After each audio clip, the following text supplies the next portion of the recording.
guys, it's Ty with Ty the Dog Guy on the Daily, and I want to talk today about play. Play with your dog, you playing with your dog specifically.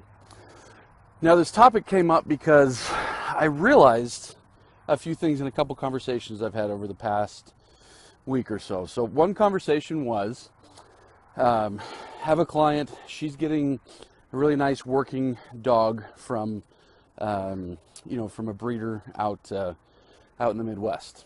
And that breeder called me and said, hey, I understand you're going to be doing some of the training. I just want to talk about what you do, your methods, and stuff like that.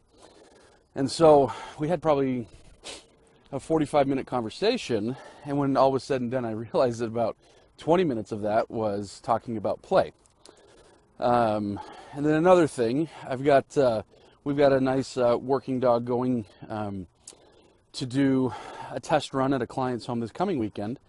And I made a video, and a lot of what I was, because I wanted to say, kind of impart some information.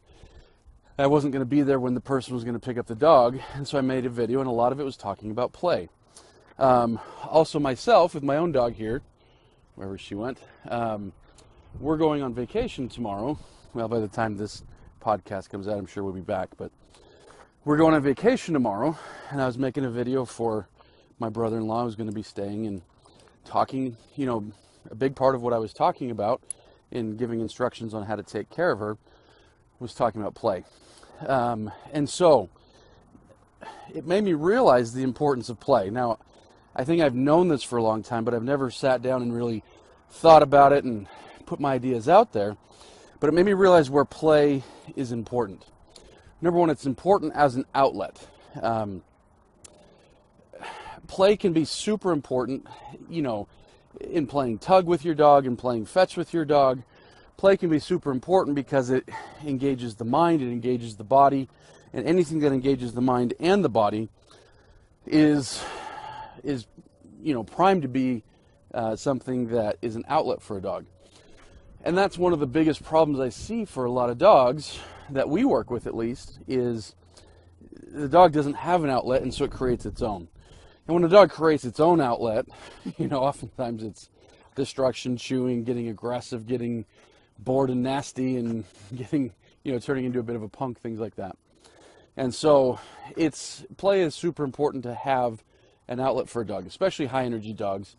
And in this case, I'm talking about 3 working dogs.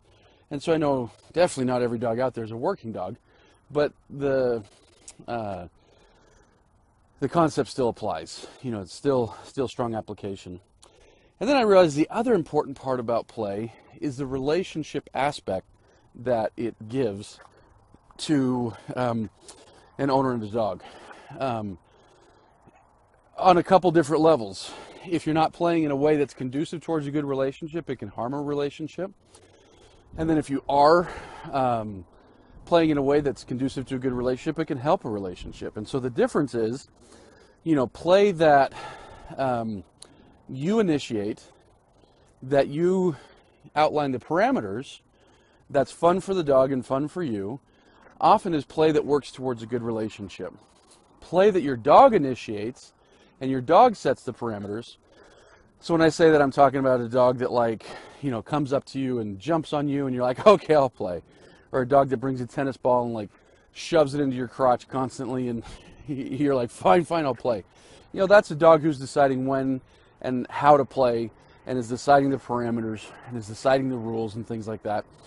And that's not conducive to, usually not conducive to the right relationship. There are some working dogs that, can do that kind of stuff with their owners, and the owners have balance in other places. But anyways, play can be so important for mental outlet, physical outlet, and the relationship, that if you're, like I say, if you're not doing it, if you're doing it wrong, and it's tough to say wrong because it's tough to say what's always right.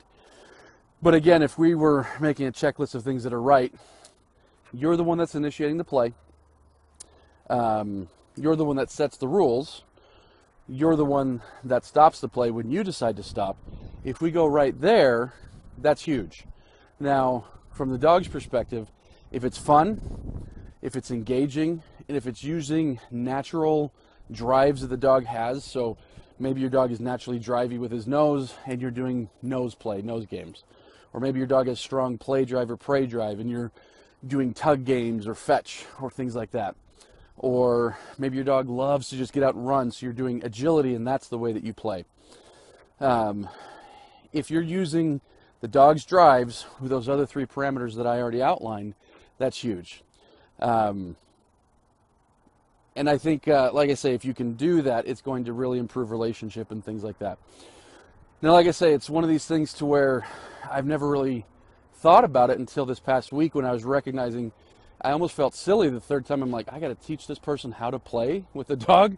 But we do, because like I say, if play has an end goal of being an outlet and helping with relationship, it needs to be done in a way that's thought out, precise, and with a certain structure to it. So think about that with your dog.